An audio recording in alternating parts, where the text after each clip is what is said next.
Spectrum TV app is one of the best apps that you can download for your TV. Well, in today's tech video, I'm going to show you 3 different ways of how to install Spectrum TV app on your RCA smart TV.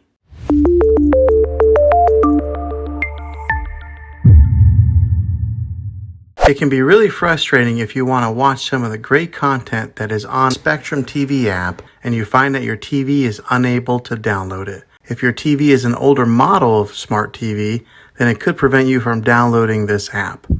So the way that I'm going to show you how to install Spectrum TV app will be able to work on any model of TV on any year of TV. You just have to have an HDMI port on your TV to plug into. I recommend getting a Roku stick or an Amazon Fire Stick. Both of these media streaming players have the capability of download Spectrum TV app. You then use a Roku or Fire Stick as your main streaming player, which bypasses the operating system on your TV. If you want to spend a little more and get a more robust device that gives you a few more options, then take a look at the Apple TV 4K. All these devices plug into the HDMI port on your TV, no matter how old it is, no matter what model it is. I've had great luck with all these streaming players, and I'll put links in the description down below of where you can get one of them. Well, hopefully this video was helpful for you. If it was, go ahead and click a thumbs up on it. Go ahead and subscribe to my channel. I make tech videos all the time, and I would love to have you back in the next one. Take care.